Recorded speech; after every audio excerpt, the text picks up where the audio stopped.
भारत के दुश्मनों को तीन तरफ से घेरा जा रहा है।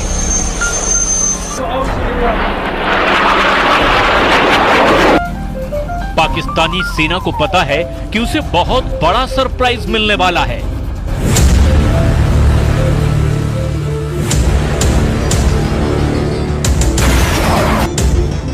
क्योंकि पहलगाम में पाकिस्तान के आतंकियों ने जो किया उसकी माफी नहीं, सजा मिलेगी, और वो भी सजाए मौत मिलेगी।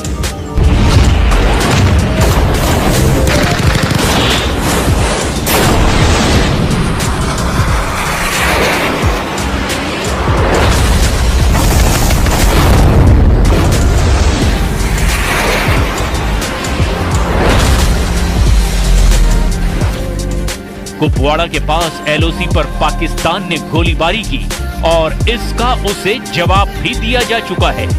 रिपोर्ट है कि अगर पाकिस्तान ने 600 गोलियां चलाई तो भारत ने इसके जवाब में 1300 राउंड फायर कर दिए। यानी पाकिस्तान को एलओसी पर जवाब मिलना शुरू हो गया है। पाकिस्तान के हर अटैक के बदले डबल काउंटर अटैक हो रहा है।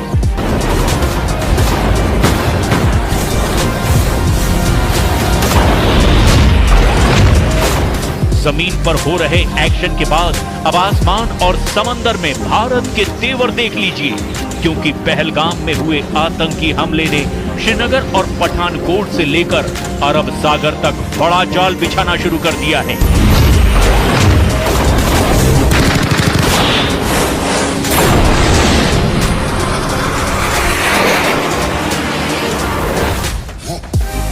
एलओसी से लेकर भारत और पाकिस्तान के बॉर्डर और साथ में अरब सागर तक हाई अलर्ट है।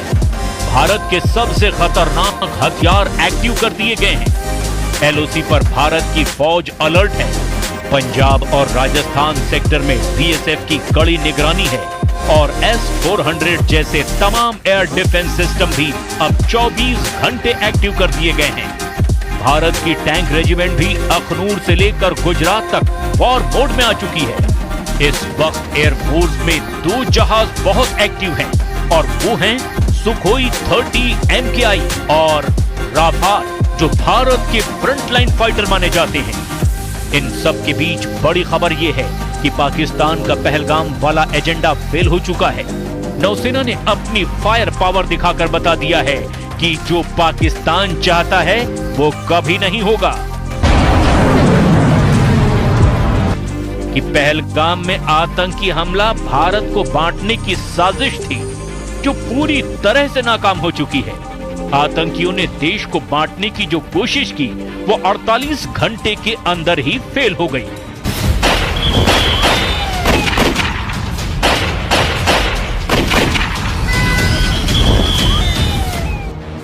पहलगाम में धर्म पूछकर हत्या करना साफ साफ भारत को सांप्रदायिक रूप से बांटने की कोशिश है और आतंकियों के जरिए पाकिस्तान की रची गई इस साजिश को सीधे सीधे भारतीय नौसेना ने मुंहतोड़ जवाब दिया है।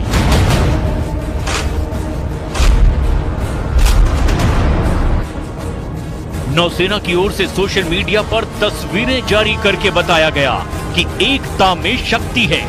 एकता में शक्ति यानी भारत को धर्म के नाम पर बांटने वालों को ऐसा जवाब मिलेगा जिसमें उन्हें तबाह करने का सिग्नल भी है। इस तस्वीर में 5 डिस्ट्रॉयर हैं। 3 हैं विशाखापट्टनम क्लास और 2 हैं कोलकाता क्लास। ये दोनों तरह के डिस्ट्रॉयर भारतीय नौसेना के सबसे खतरनाक जंगी जहाज माने जाते हैं। नौसेना ने साफ बताया कि उसके वॉरशिप मिलकर दुश्मन से लड़ने के लिए तैयार हैं। दुश्मन के खिलाफ अब एक होने की जरूरत है, यानी मैसेज साफ है, बांटने वालों को अब बख्शा नहीं जाएगा। एक ही सफ में नौसेना के 5 जंगी जहाज और इस फोटो के जरिए नौसेना ने अपनी रेंज और फायर पावर की एक छोटी सी झलक भी दिखाई है। पाकिस्तान के खिलाफ नौसेना की क्या तैयारी है, इसे और डिकोड करते हैं। सबसे बाईं ओर है INS इम्फाल, उसके दाईं ओर की तरफ INS मोरमुगाओ और उसके बाद लीडशिप INS विशाखापट्टनम। शुरुआत की ये तीनों जहाज INS विशाखापट्टनम क्लास के डिस्ट्रॉयर हैं। आईएनएस विशाखापट्टनम के दाईं तरफ है कोलकाता क्लास के आईएनएस चेन्नई और आईएनएस कोच्चि। इन्हीं में से एक यानी विशाखापट्टनम क्लास के जहाज आईएनएस सूरत की फायर पावर का भारत ट्रेलर दिखा चुका है। पहलगाम में हुए आतंकी हमले के 48 घंटे के अंदर ही भारत ने सिग्नल दे दिया था कि वो पाकिस्तान के साथ क्या कर सकता है। पहलगाम से 2000 किलोमीटर दूर भारत ने पाकिस्तान के दिलो दिमाग पर पहला वार तब किया जब MRSAM दागी गई। आईएनएस सूरत से भारत ने MRSAM यानी medium range surface to air missile launch करके बता दिया कि बदला लेने वाला इरादा कितना मजबूत है। 70 किलोमीटर तक आसमानी टारगेट को धमाके के साथ खत्म करने वाली इस मिसाइल ने अरब सागर में बड़ा सिग्नल दिया है।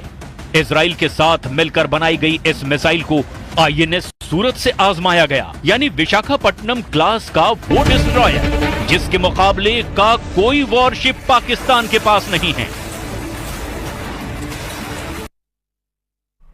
और पहलगाम में हुए बर्बर आतंकी हमले के बाद देश भर में आक्रोश का माहौल है।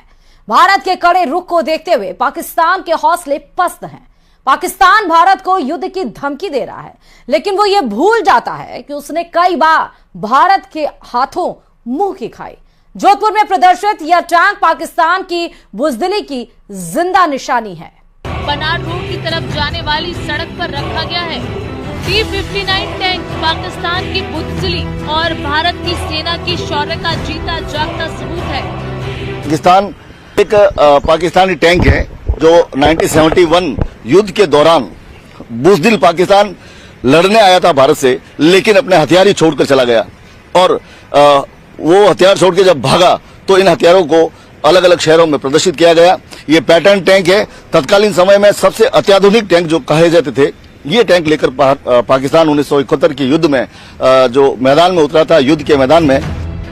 दरअसल इन टैंक को जोधपुर में लाने का श्रेय सलोड़ी निवासी जोराराम बिश्नोई को जाता है, जिन्होंने 1971 में पाकिस्तान सेना के 10 T-59 टैंक को अपने ट्रैक्टर की मदद से 13 दिन के अंदर युद्ध क्षेत्र से जोधपुर तक पहुंचाया था। युद्ध के बाद इन टैंकों को अलग अलग उद्देश्यों के लिए इस्तेमाल किया गया, जबकि कुछ को सैन्य संग्रहालयों में प्रदर्शित किया गया ताकि लोग युद्ध की स्मृति और भारतीय सैनिकों की बहादुरी को याद रख सके, जो 1971 के युद्ध में पाकिस्तान से जीते गए थे। ये टैंक उस युद्ध में भारतीय सेना की विजय का प्रतीक है। हाँ, बस 1971 में ये छोड़ के चले गए थे। वो कुछ नहीं, गिद्दड़ बम के है, उससे कुछ नहीं होने वाला है। इंडियन एयरफोर्स बहुत पावरफुल है अभी के टाइम में, विश्व गुरु है भारत, तो वैसे कुछ नहीं है, गिद्दड़ बम के है। साल 1971 में पाकिस्तान के पास सबसे उन्नत तकनीक के पैटर्न टैंक थे, जिसके दम पर वो। खबर यह है कि पाकिस्तान पीपुल्स पार्टी के अध्यक्ष बिलावल भुट्टो के सुर अब बदल गए हैं। ये वही बिलावल भुट्टो हैं जो कल तक सिंधु नदी में भारतीयों का खून बहाने की बात कर रहे थे, और आज बिलावल भुट्टो के तेवर ठंडे पड़ गए। बिलावल भुट्टो ने कहा कि पाकिस्तान आतंकवाद का शिकार है और हम इसे मिटाना चाहते हैं। भारत को आतंकवाद के खिलाफ बातचीत करनी चाहिए, हम मिलकर काम करेंगे। पानी को हथियार बनाने से युद्ध हो सकता है।